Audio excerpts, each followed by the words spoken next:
अस्सलामु अलैकुम व रहमतुल्लाहि व बरकातुह। হালাল ও হারাম চিজো কা বয়ান। হালাল এবং হারাম জিনিসের বয়ান।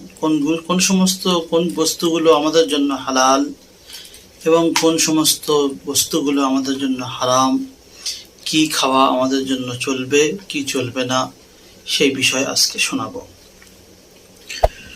जो जानवर, जो परिंदे शिकार करके खाते पीते रहते हैं, যে সমস্ত জানোয়ার বা যে সমস্ত পাখিরা শিকার করে নিজের খাদ্য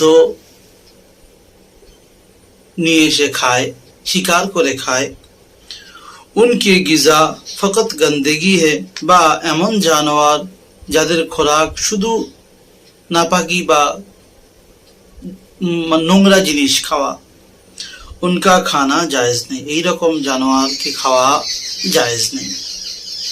জেসে বলছে তাদের নাম, যেমন শের, ভেড়িয়া, গিদড়, যেমন বাঘ, নেকড়ে বা শিয়াল, কুত্তা, কুকুর, বান্দর, বাঁদর, শিকরা মানে আমরা যেটাকে বলে থাকি শিকড়ে পাখি, বাজ পাখি, গাধাও অগয়রা, এই সমস্ত জানোয়ারের খাওয়া চলবে না। আর जो ऐसे না হো, যদি বা যে সমস্ত জানোয়ারগুলো এমন নয়, মানে শিকার করে খায় না বা খারাপ নোংরা জিনিস খায় না, সে সমস্ত জিনিসগুলো খাওয়া যাবে। তাদের নাম বলছে যেমন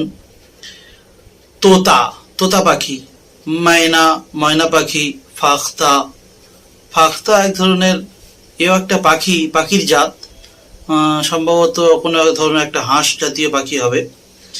তো সেই ফাখতা, চিড়িয়া পাখি, বাটের সম্ভবত আমরা এই ঘুঘু বলে থাকি, বা ছোট ধরনের পাখি একটা আছে বাটের পাখি, তো এর গোশ খাওয়া।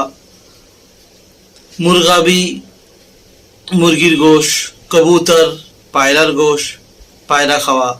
নীল গাই, হরিণ, बतख, হাঁস, খরগোশ অগৈরা সব জায়েজ হয়। এই সমস্ত জানোয়ারের গোশত খাওয়া, এই সমস্ত জানোয়ারকে খাওয়া জায়েজ আছে। তারপরে মশলা বলছে